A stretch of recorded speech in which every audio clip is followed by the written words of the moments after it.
Hello everybody. If you have a Pentair Easy Touch control system and you want to upgrade your system so you have remote control via your computers or your smart tablet or your phone, you need to install ScreenLogic or ScreenLogic 2. And let me show you the least expensive and easiest way to do that. The first thing you need is the Pentair ScreenLogic interface protocol adapter. This one happens to be ScreenLogic 2 interface. It's pretty small. Well, firstly you need this, and then secondly you need to be able to get this Ethernet connection to your internet. So if your control box here is on the inside of your house, this is going to be easy. You just run an Ethernet cord to your router, you're all ready to go. But most people have their control box outside, as I do. You need to be able to get an internet connection out to this panel. So the way Pentair does it, they sell you a radio transceiver. So it's a transmitter on the outside that you hook up to this box, and then a receiver on the inside. Typically it looks like this.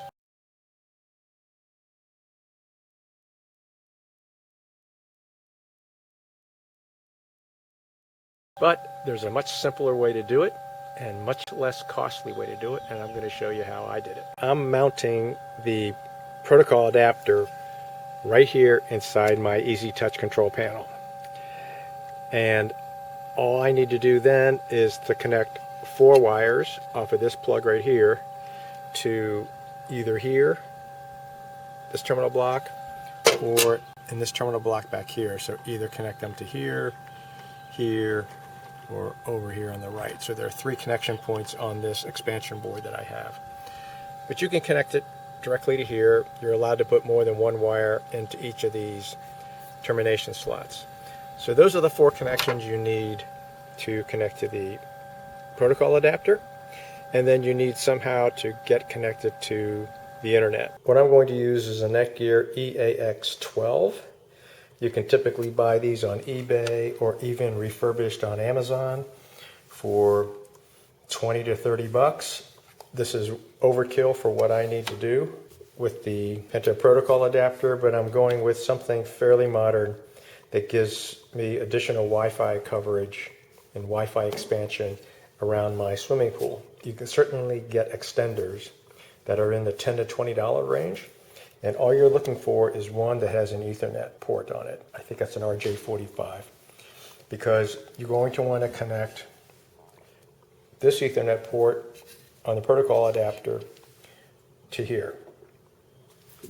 That's all you need. This box and an extender, and you're going to be ready to go. You don't need to use the Pentair transceiver.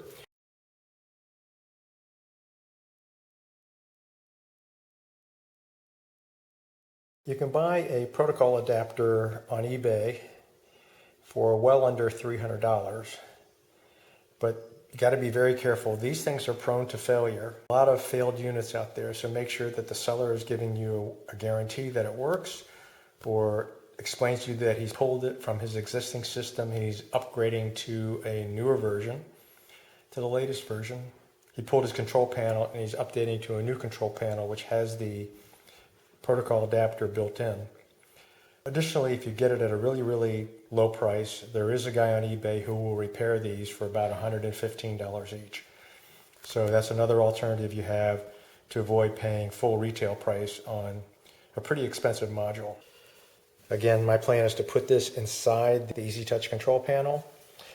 My extender is in a weatherproof box, plastic. Will not work in a metal box, so it's a weatherproof plastic box with ventilation slots at the bottom. Let me show you my final enclosure design. A couple of lessons learned. I went with a clear cover here, but I believe that because of the southern exposure, the heat gain inside this box with the clear cover is going to be undesirable. So I put a little shade here. It happens to be gray, but I'm going to paint that piece of plastic white. I've added a 2-inch ventilation duct right here on the side. It has an insect screen behind it. And then I've also added stainless steel mesh I've melted the plastic with my soldering iron, which creates all these little dots that you see that hold the mesh in place. I had to change the cord. I believe you cannot run SJ cord inside of electrical conduit. What I have here in orange is SJTW cord. SJTW can be used outdoors and is sunlight resistant. You could also use STW, that's a little bit more pricey, but still I have this Ethernet cord in red which needs to be protected from the elements. So what I'm going to do is I'm going to protect that red cord as well as give additional protection to the orange cord using an outdoor rated wire cover. Looks something like this. So that's my design. The extender plugs in here, connects to the Ethernet cord. This mounts on the outside of my house, up pretty high. Again, the clear box, I thought I'd want to see the status lights on the extender, but I'm going to have this box up pretty high off the ground, probably 8 or 9 feet. I'm not going to see these lights anyway. And in hindsight, I probably should have gone with a solid cover rather than spend an extra $1 or so for a clear cover. But that's what my enclosure looks like. It's going to work great. I'm going to have plenty of ventilation. I don't believe there's any reason that the inside of this box is going to get too hot in terms of the operating temperature that the Netgear Wi-Fi extender is designed to operate at. The Ethernet cord will run from the extender to the control panel and connect right here. Additionally, you could in fact put the protocol adapter inside this box, put your Wi-Fi extender in the same enclosure, and now you only have to run a 4-conductor cable off of this green terminal block back to the 4 connections in your control panel. In my case, I'm going to run an Ethernet cable from this point here through this opening and over to here. So you don't need a $500 or $700 Pentair wireless link kit. All you need is the protocol adapter, Ethernet cable, this plug, which allows you to connect to this terminal block, and a Wi-Fi extender that has an Ethernet port. That's simple. It works. If you plan to download and install the Pentair ScreenLogic app, perhaps this will help you. There are 2 apps. One is called SL Config. The other one is called ScreenLogic. My recommendation is you start with SL Config, which probably stands for ScreenLogic Configuration. The second thing you need to know is that the Android app for your phone has a completely different look and feel compared to the iPad app. This is the home page for the Android app. It's pretty basic compared to the iPad app. This is what the start page looks like for the ScreenLogic app on an iPad. So here's my completed installation. It's 99% done.